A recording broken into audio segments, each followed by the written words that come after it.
Okay, welcome to 1000 GM Player Profiles. We are here with Grandmaster Alexsei Sorokin. Alex, welcome to the show, and I'm glad you're here. How are you feeling today? Yeah, I'm feeling great. Thank you for inviting me, Dylan. All right, you're welcome. So I'm Coach Q. I'm Dylan Quercia, also known as Coach Q, and I'll be your guide, everybody, today, talking to Grandmaster Sorokin. So, Alex, first, I'd like to start with some questions about 1000 GM. Um, why do you want to play in a norm tournament like this with 1000 GM? Like it's a GM norm tournament, and I'm a grandmaster. So basically, I'm a norm provider. Mm-hmm. Uh, Other people like youngsters, international masters, FIDE masters who are looking for GM norms, they need to play against people like me to qualify for GM titles. So basically, I mean, it's always great to play some chess, but mainly this tournament it's not for me. It's like for other people who will play against me. Great, great. And how important is it to you to be a norm provider? I mean, you don't really have to play this kind of event. So, what does it mean to you to play it? I mean, they invited me, they're offering some, conditions, so I decided like, why not? Yeah. Sounds like an interesting tournament, always good to play. Yeah. Yeah, so do you like the conditions that 1000 GM offered you? Yeah, pretty good. Like, why not? Especially since the tournament is going to be in LA, Mhm. and right after that, like in 2 days, I guess, there will be another big tournament. It's US Open, That's right. also in California, so it's pretty convenient for me. Oh, great. I'm playing that. Maybe I'll meet you. Let's talk about you becoming a grandmaster. How long have you become a how long have you been a grandmaster? For like 1 year right now, I guess I got my title like last summer. Actually, it was a pretty long journey for me because I got my first jam norm in 2017. Oh, It wow. was World Junior Championship in Italy, and back then I had 2500 ratings. So basically, I was almost a GM, and pretty quickly after that, I got my second GM norm in Moscow in some big tournament. But yeah, then I struggled a lot with getting my last norm. Mm-hmm. Maybe because I've never played in any round robin norm tournaments, kind of to intentionally just to get my last title. I just kind of played in some open tournaments, Right. and yeah, it was hard. But last year it was in Vegas. I finally fulfilled my last norm. Great, great. And did you spend a lot of money chasing the norms? Like, did it cost a lot Not of money? really, because as I said, I didn't play in any, round robin tournaments. Right, So right. I didn't care much about it. It's like I knew that one day I will get my last norm. Yeah, I saw that you were a 2500 FM. Did you skip the IM title? Yes, I did. Wow, Because that's interesting. yeah, it's like a little bit weird. Just at some point I couldn't get my IM title. It was weird. Like I had 2400 rating. I had not even three, I guess four IM norms, but for some reason they didn't qualify. I don't know, like hard to explain. And then Yeah. one day I was like, I'm already 2500 and I had like two gem norms. Then why would I, get an IM title when I'm almost a GM? Yes. So for like, I don't know, almost 3 years, I guess, I was like an FM with 2500. Wow, that's a really interesting story. Yeah. So, what do you think it means to players to have access to an event like this? Um, you know, a high quality event in America. I mean, Yeah, it's like, I mean, it's just great if you have an opportunity like this, you won't have to wait like me for, like 3 years, 4 years to Right. get your last note. Yeah. Did You'll you be did much you play a faster. lot internationally previously? Mm, I mean, kind of. Like, the problem is when I was like when it was 2017, I was still in high school. I Right. was kind of busy with the schools and moving to America. And then for like 1 year in 2019, I played a lot. But then, COVID started and just Right. there were no tournaments for like 2 years, I guess. Did you come to America for college? Yeah, I'm currently studying at Texas Tech University. Do you guys have a chess team there? Yes, pretty strong chess team. I mean, we used to have like five GMs, I guess, maybe four GMs, uh, several years ago. Right now, it's actually, I guess I'm the only one, but one player, he's an IM currently. He just fulfilled his last norm, and another guy, he just got his second Wow. GM norm. So they're close to become GMs. Did the school offer you a scholarship to Yes, go? yes. And it's a chess scholarship, right? Yes, it's kind of a full ride scholarship, yeah. Wow, So how does that basically, work? Yeah. I mean, we have to play in all collegiate tournaments. Like Texas Tech, it's a pretty strong university. In 2019, we won the Pan American Championship Wow. with a perfect score. Yeah, like 6-0. We won all matches. And yeah, it was my first year here at Tech. I was, I'm proud that I was a part of that team. And yeah, so basically, they're offering scholarships for playing chess, which is great. Yeah, In how does that America, compare to like a football scholarship, right? I'm sure you know guys that there that yeah, it's kind of, I mean, same scholarships. And it's, to be honest, a little bit weird because uh, unlike them, we are not making money right. like a chess program. We are spending them because, football, like basketball, all these kind of sports, they are profitable. They are making a lot of money by, just selling tickets. Yeah, yeah. What do you think would make it more spectator friendly for chess? Would is there something that chess could do Not to sure. improve? Maybe, switching more to like online chess, like what happened, during, like I would say, the last 2 years after the COVID. Uh, I guess right now it's kind of a chess boom in America. Like a lot of Yeah, people are watching, playing chess, and what like Hikaru does, what I don't know, like Gotham Chess, all these like famous YouTubers, that's important, and yeah. just let them do what they're doing right now. Yeah, so I'm gonna ask you one hard question, then we'll move on to your Yeah. early chess. Do you think there is any sort of systemic discrimination in chess toward financially privileged players, like players with money? Are they able to do more, like reach higher ratings or gain more titles? I mean, kind of, but that's how life works. I mean, if you have more money, you have more opportunities. But I mean, it doesn't mean that if you don't have money, you don't have, uh, opportunities at all. Just Right, still play better. There are many, free resources nowadays. You can get some, I don't know, sponsorship. right, right. So, Okay. I mean, if you have money, it's always great, but even if you don't, still not like a disaster. Yeah, well, Possible to hopefully that's find. where But 1000 GM will step in and be able to provide for some of the players and have some of these events so that players won't have to wait for 4 years to get their IM title. yeah. Okay, or even just skip it. Well, I mean, you're talented enough to skip it, so. Okay, let's move on though. I want to hear about your some of your early life. Where are you from, and then also like in that when did you start playing chess? Yeah, so I'm originally from Russia. I was born in Barnaul, it's a city in Siberia. Oh wow. Yes. So, and So I started playing chess when I was eight and a half.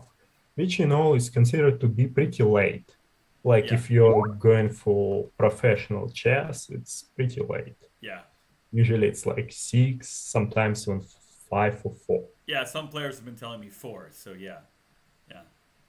And you learned all the rules at 8, and then when did you start playing competitive chess? Kind of at the same age, like Oh, okay. 9. I mean, I have a kind of an interesting story. In my elementary school, it was like first grade. We had 26 people there, students, and 18 of them, they went to a chess class, kind of, and I was not like Oh. out of these 18. Yeah, then I kind of joined the chess club, and everyone else, they left. Were you jealous you couldn't go? Not really. Or you I didn't just, care? yeah, like back then, I didn't even know like what chess is. So, Yeah, yeah. And then what inspired you to play competitively? Was it just the enjoyment of the game? competitively, just like I joined like chess club. It was my own intention, not like my parents Yeah, sent me or anything. And I joined. I really just liked chess. I worked a lot, and almost like immediately I started winning a lot of games. And also I like that feeling, to yeah, be a winner. yeah. That's how it works. Yeah. What is it like to play chess in Siberia? Are you playing ninety It's percent indoors, right? like more like 100. Yeah. Okay. Do you ever play outdoors? I'm just curious. I mean, when it's summer, yeah. Actually, Okay. when it's summer, it's not cold. It's like, really cold during the winter, and during the summer, it's relatively hot. Like, I mean, 70, 80, Okay. Yeah. Yeah. not like here in Texas, but Right. still, Not 115 degrees, huh? yeah, yeah. Okay. That's great. And so then, what? Yeah. So you just kept playing throughout grade school and high school. Yes, yeah. Did you get any coaches? Oh, yes. So I was lucky enough to get my like, first coach just in my elementary school, and she was a FIDE master, Oh wow. which is Okay. great. It's like just kind of a school teacher for chess, and she was a FIDE master. That's, telling a lot about the level of chess in Russia. I Yeah. mean, not Yeah. in like every school it's like this, but in mine it was like a really good school. And I was taught by her until I kind of reached the level of maybe 2100. Mhm. Yeah, I mean, it was great. She's like the best coach, like at least now What's her region. name? Just to give her a shout out. Oh, Tatiana Tsepenikova. Okay. Okay. Yeah. Tatiana, if you're And hearing this. then, like, she did like two great things. First of all, she was a great coach. Uh huh. I really appreciate her. It's like definitely a big part of my kind of success in chess is yeah, because of her. And then another thing is when I kind of reached approximately her level, she invited another coach to teach me, and it was also really important. She kind of understood that I surpassed her level, Right. and I need someone who is like stronger. It was like an I am. And then, yeah, I am from Russia, Andrei Obachuk, also a great coach. Like, just one thing that maybe a lot of things he was telling me, I was not, old and smart enough to understand back then. A lot of like opening theory. Then, like 3, 4 years later, I was like, well, what he told me to play is actually great, but just back then when I was like maybe 13, I didn't understand like maybe half of it. And then my kind of last coach, it was Artur Gabrielian, a GM from Russia. And yeah, like I kind of reached this GM level, you know under his guidance. And yeah, I won the Russian Junior Championship Oh and wow. everything. Right now, I don't have a coach, but it's kind of like here at Tech, we have Alex Onichuk. He's Right, like 2 times American champion, and yeah, he's kind of our team coach. right. So you get to work with him all the time. Yes. What's your current FIDE rating? I guess it's 25, 40, 41. They just updated it like, a couple Yeah, of days. yeah. So Yes. Honest can show you a lot and really help Yes, improve your game. definitely. Yeah. He's like 2650, right? Yeah, but it's like more important that he used to be 2700. Right. And the amount of experience that he has. Um, Yeah. okay, that's great. So then, what what will you do? Because you're going to be playing a lot of lower rated players in these tournaments. You'll play a couple GMs, but most of the field will be IMs and FMs. So what will you do to prepare against them? Do you already have your stuff ready, or are you going to be preparing specific things for specific players? Not really. I don't think I will prepare, for this specific tournament. Just probably before the games, I will look at my opponent games and yeah, I will prepare some stuff. Yeah, yeah. Yeah. Since it's you get to play, you get to know your opponents ahead of time. Does that help prepare? I mean, it helps if you're going to prepare, but I probably wouldn't. It's like, I mean, I'm confident enough Yeah, that, maybe 1, 2 hours before the game, it should be enough for me to prepare. you can click through the games and then Yes, kind of. It's like, honestly, as I said, I've never played in any GM norm tournaments, but I used to play in some IM norm tournaments, and I remember when I was like a title, you know, searcher, I was preparing before the tournaments. That's kind of an advantage for them because I'm not going to do it. yeah, you don't have any pressure. You don't. Yeah, it's like I'm going to have some fun. I Yeah, don't really care. It's like, I mean, obviously I want to win. I'm going to play for win in yeah, probably every single game. Again, I mean, maybe except from games against other GMs. Maybe right. if it's a quick draw, it's okay. But against, IMs, FMs, I'm definitely going to win. So you seem to have a lot of confidence in your game. What brings you this kind of confidence? I mean, like, I'm a GM. I don't care anymore. I don't need like to get my title. I mean, it's like if I won, that would be great. If I didn't, then not a big deal. I mean, in the worst case scenario, I will lose some rating. That's it. Yeah, yeah. Well, you clearly play chess because you love chess. So how many hours a day do you play and study generally? I mean, it depends. Like, sometimes when I feel like really into it, I can spend, I don't know, 10 hours a day. Yeah, Sometimes I can do nothing for, I don't know, 2 weeks straight. yeah. So, Do you have any goals at all? Do you have any like a rating goal? Do you want to hit 2600? Do you want? not really. It's like I just plan. I mean, I'm like, look, I'm 22 and I have like what, 25, 40. I understand that I'm not going to become like, Yeah, the world champion. So yeah, I just love chess, love playing it. And yeah, no real goals. Like 2600, yeah, I believe it's possible. It would be great to achieve it, but even if not, I don't really care. yeah. You've achieved your main goal, which is grandmaster. Yeah, kind of. Right. Okay. And then what are you studying? Computer science. I'm a senior computer science student right now. It's amazing how many strong chess players are computer scientists. Okay, I mean, it's, kind of correlated is if you're good at chess, probably you're good at math and Right. computer Right. science as well.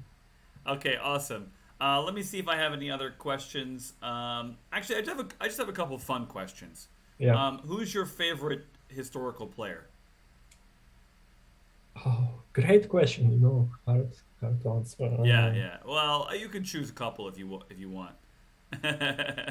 Uh, I would say, okay, to be kind of unexpected a little bit, I would say Vasily Smyslov. Like Okay. he was what, seventh, sixth world champion. I'm bad. Like Yeah, yeah. wait a second, Uh, fourth, yeah. seventh, I Seven. guess. Yeah. Yeah, seventh.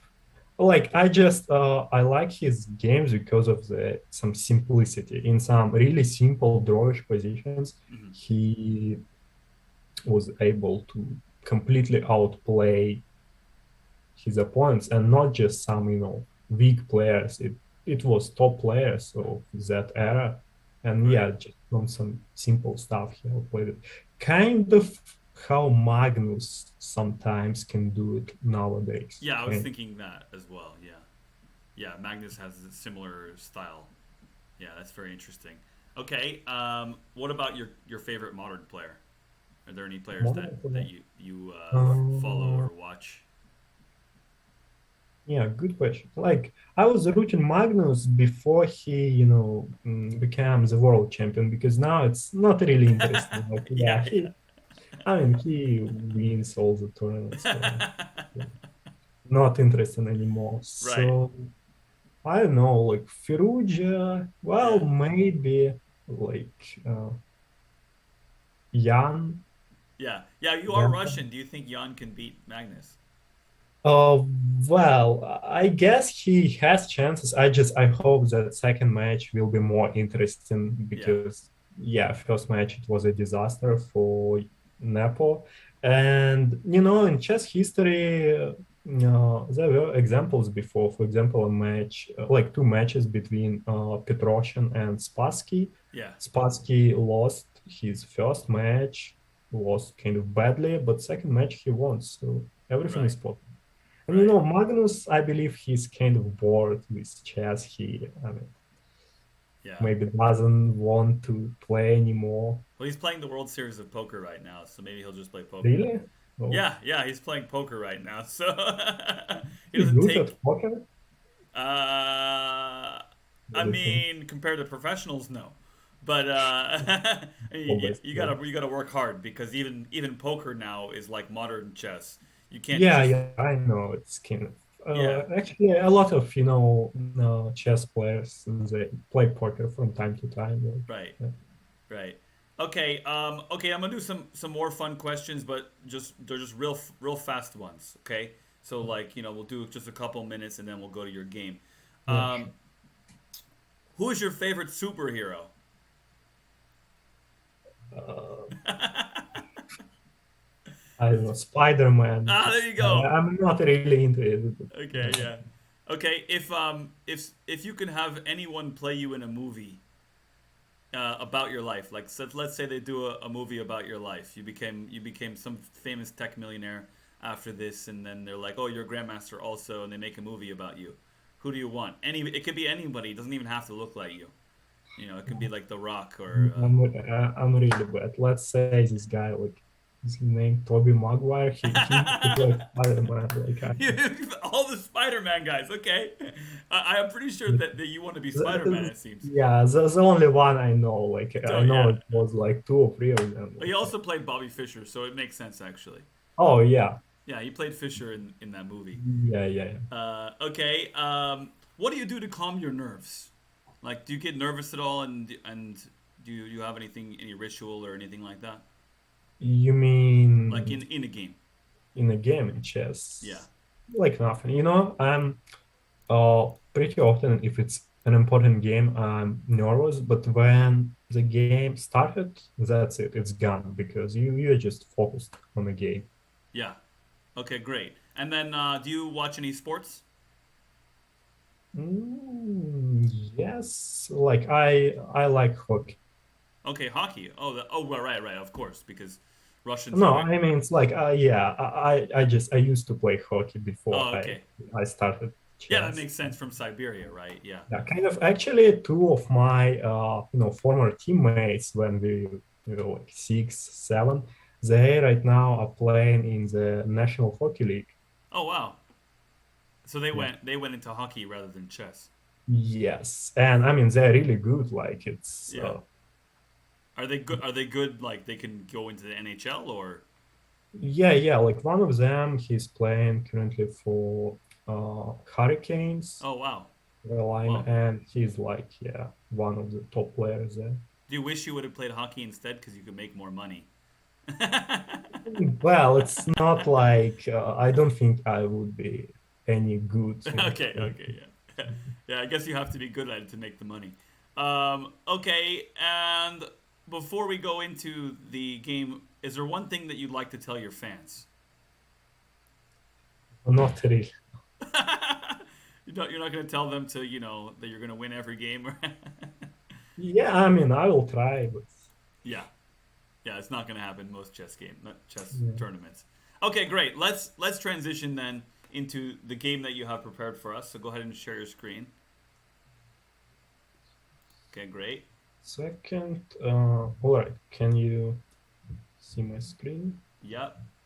Let's Okay, see. hope it's all set. Okay, it looks good. Yeah.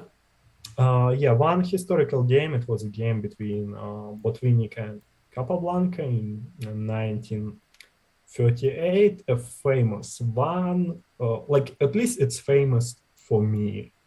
It's kind of that part of Soviet chess school, just knowing some famous historical Yeah, games. this Avro tournament is very famous, though. Yeah. Yes.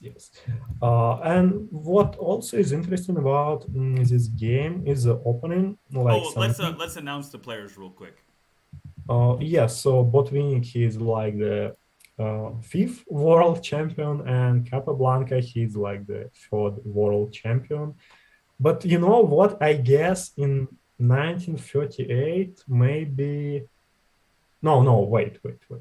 Yeah, maybe it was that period where.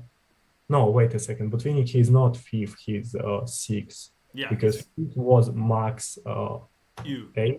Yeah, How, Eva. how do I Ava? think it's Iv. I don't know how to pronounce him Americans correctly. can't pronounce it either. Don't worry. Yeah. And I'm not sure, but maybe it was a period when, yeah, it wasn't Alheim, it was Max Avey. Yeah, But anyway, like, yeah, two world champions. One is like former, and Botvinnik, he's a he will future then. get his title, yeah, in like, I don't know, 6, 7 years. Uh, Anyway, Nimzo, bishop b4. And what is interesting about this offense that it's pretty popular system nowadays for white, like this e3, a3, then we take on d5 and play bishop d3. The point of the system is that we have a pretty strong pawn center, and after finishing the development, we are going to play f3, e4. That's kind of the plan. B6, also a strong move because black can play like knight c6, for example. But then after f3, it's not clear where to develop c8 bishop, right? How to do it. Yeah. Anyway. And that's why instead of developing the knight, first black wants to trade bishops. So b6, short castle, bishop a6. I mean, strong plan, and that's how actually GM play nowadays. It's kind of like how many years? Yeah, that's 84, right? And still yeah. still popular. This line is still popular. Yes. Well, that's pretty amazing. Yeah, and as I said, like white is going to break through in the center, f3, e4 at some point. Black wants to create some initiative on the inside. Yeah, let's just see what happened. A4 to, I don't know, to prevent some, maybe b5, queen a4, not sure. C4, actually c4, it might be a risky decision to close the center because Yeah. then f3, e4 is much better. Anyway, both sides, you see they're doing their plan, knight d3, queen a4. Black won a pawn, but it doesn't help because white is ready to break through. Pawn center is too strong and all pieces there on the king side, right? So after f5, white will just destroy black's And position. the queen out of play on a4. Yeah, and also knight on b3 looks looks interesting, but it doesn't do anything, right? Right, And right. it takes a while to get back to the game. And this pawn, it doesn't matter pawn on a7 because black just doesn't have enough time to push it. So five pawn takes, knight takes, f5, and yes, it's Yeah, and breakthrough. here white's already breaking through, aren't they? Yeah, but actually it wasn't that easy because after rook e8, right now if you take on g6, then rook e1 first, queen e1, and maybe you know what? Maybe not even ag because then checks are annoying. Like queen e6 check, probably queen e8, bring the queen over back to the game, and black is fine. They Yeah. traded a couple of pieces. Queen is active, so And they have the outside a pawn, right? yeah, and it doesn't matter that they sacrifice back a pawn because they're up a pawn. Right. And that's why it's not FG, it's rook e6. A really strong move, fighting for the open file because Mm. now they take, but pawn takes and pawn is annoying. Plus, our queen is active. Right now, queen f6 is a threat, king g7, queen f4. Queen is going to, sorry, not lichess doesn't work this way. Okay, yeah, queen is going to c7, queen 8, queen e5, queen e7, and now this famous position where uh, I mean white has one bad piece, bishop on b2, and they just sacrifice it. Yeah, this is a really famous position. Yeah. Yeah, knight h5, they sacrifice two pieces and get one back, e7, and e8 or queen f8 is inevitable, right? So Yeah. white is all these checks, they yeah, don't really work. White's king is escaping, and that's it. Yeah, and then there's no way to stop the pawn. Yeah, and they have to give the queen, but obviously they're going to resign at that point. What about this game is interesting to you? Several moments. First of all, as I said, it's a classical game, just some classical plans, f3, Mm. e4. I really liked it. It's Here, go ahead and show that again, real quick. yeah, like I mean, just here that I mean, just in this pawn structure, it's kind of uh, if you know it, it's easy for you, but if you don't know, it's hard to understand because even move 92, it feels like there's no big difference maybe between f3 and e2, but actually the difference is huge because if your knight is on f3, you don't have this f3 e4 plan. Right, right. So you see ninth move 92 and already here, but meaning he knew that he will play f3 for late. So yeah, classical plan, I believe. Yeah, and And chess this. lovers, they should know it. Yeah. Yeah, you mentioned the Russian chess school earlier, and is this the kind of stuff that you guys would learn very early?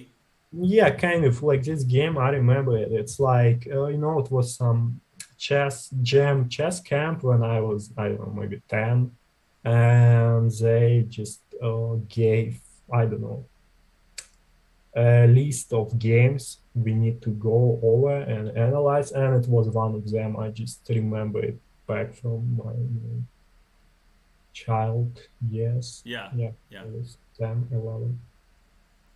And did you memorize these games, or do you just No, remember them by going not over them? really. It's like, for me, it's hard sometimes to, for example, say names of who played it. Like Yeah, this one I remember, but some other games I don't even remember names. But I just know kind of positions and know how to play the general plan. yeah. The themes. That's Yeah, really important.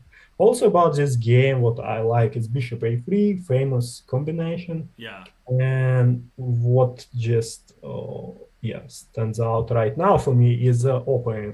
Only today I was kind of preparing. I noticed that it's really popular nowadays yeah, because yeah, I didn't think about that.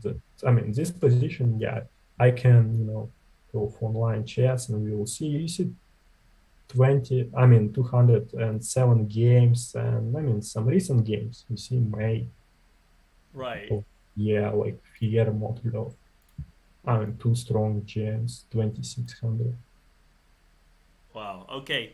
So you said you also have a little just position that you prepared. Oh You want to switch to yeah, that like one? just my game, not even the whole game, just one position. Let me Sure. go with. All right. Probably the best, tactical combination I've ever, you know, done Who in my who are you life. playing? Yeah, it was Denis Kadric, a strong GM, I guess originally from Bosnia. I might be mistaken, so I'm not sure. But he used to study here in America, also, on some chess scholarship. He left, I guess. He's like older than me, and when I just came, I guess it was like his senior year, or maybe he already graduated. So I played Okay. him like once in St. Louis, all this St. Louis Classics, famous tournaments, and after that, I really met him. All right, some advanced system of the Karakan, some development, like six undermining the center. Yeah. Uh, yeah, C1, so knight d5 was coming, pawn was pinned. I need to bring my king to some safe spot. Right. E8, bishop f5, a3, probably preparing b4, knight a4. Rook e8, king f2. Yeah, and here we go. This is a position I wanted to show.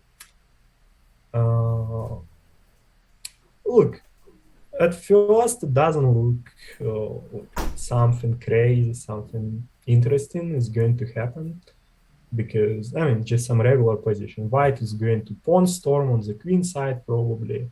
Black will probably have some play on the king side. I don't know, g file is half open. But during that game, I remember I had two ideas in my mind. First of all, I remember that knight is not great on d7. I was thinking that it would be, good to maneuver it to maybe e6 or reroute it to b3. Mm-hmm. And second idea, I was kind of calculating that at some point c5, blowing up the center, opening the diagonal, and king is not safe. But c5, it doesn't work because of knight d5, right? Right. Right. Example, knight c7. And then just somehow the idea of knight c5 pops up. Uh, Oh yeah, wow. Is yeah. that what So you now, played in the game? yes. Oh wow. But I mean, it's knight c5 is just one move. It's not, Yeah. Yeah. why this combination is brilliant. Knight c5, knight is going to b3, like with a fork, or maybe e6. So basically, he probably has to take. Yeah. Bishop takes, king g3. So yeah. So, yeah, sorry. Oh Yeah, yeah. No, go. no, no. This is where I was gonna say I can't really see where it's going because it looks like Yeah, once the because king I is h2. sacrificed a knight, right? And not clear for what, because rook g8 is just one check, king Yeah. h2, and so on. Yeah. Like, I don't know, bishop f2, it's not a big deal. Even if I take this pawn, like, who cares? White Yeah. is up a knight. Yeah, and now, like, the brilliance of this game, to prevent king from escaping, from going to h2, I played bishop g1. Oh wow. And you had to see that ahead of time, of course. Yes, when I played knight Yeah, c5, when you yeah. played knight c5. And yeah, rook g8 is coming, and that's it. I'll get back a lot of material. It's not like a checkmate. He will play bishop g5, but Yeah. just many extra material. Yeah, and you'll have initiative. Yeah. So yeah, just Yeah, just show the end of it real quick. I just want to see. yeah, It's kind rook of takes, interesting. queen takes, bishop b5. I mean, some attack, but check, queen just goes back. I'm currently down. I guess it's like two minor pieces for rook, but I mean many of his pieces are under attack. So Yeah, they're all hanging. Yeah. get something like I mean, d4. Oh Yeah, wow. and I will take back a knight with his bishop, and I will be up in exchange. I mean, And this is a wild position though. Was this in a this was in a classical game or? yeah, it was a classical game. Yes. Oh wow. Okay. And is this the end or did you resign here? Yeah, he just resigned because basically, I mean, knight is under attack. If he doesn't move, I will take it. If knight moves, probably just queen b5, and I'm up in exchange and two pawns. So I mean, at the gem level, you're supposed to resign in a position like this. Yeah, yeah. Well, against another GM, it's Yeah, not. You don't really have much chance here. That the D pawn looks pretty powerful as well. Um, okay, well, thank you. I appreciate showing us this. This is really nice. I mean, how far did you calculate in this position? Did you calculate to this move? yeah. Bishop g1. Obviously, I saw bishop g1 when I played knight c5 because if you don't see it, 95 doesn't make any sense. You will just lose your knight for nothing. And Yeah. then I calculated maybe like two, three more moves, like yeah, rook g1, queen g1, bishop maybe a6 or d3, and I saw that it's like rook check. He has to play bishop g5. I go back, and then I will take his bishop, and I'm up in exchange. So Why do you have to check with the E rook here? Why can't you check with the H rook? oh, it's not a big Oh, deal. it's not a It's kind difference. of Okay. well, like here, I just did it because maybe if I play rook h to g8 later, he will have, knight d5, and if pawn takes bishop e8. But Oh, I I guess see. I not a see. big deal. And I mean, rook h to g8 is probably also even. Okay. Okay, that makes sense. Okay. Yeah, well, that's very nice. I mean, I was just curious how far you had to calculate there, because obviously you have to see Bishop G1, or do you, you Yeah, know, like as I said, maybe three, four more right, moves. right. I just made sure that it works. I'm actually going to get back the material. Yeah, That's and was there any way to not accept, or was it just bad luck? Yeah, like maybe I don't know, 95, 90 is kind of maybe rook e1, but then just strategically, black is better. I don't know. Maybe I take first and then 96, maybe 96 immediately.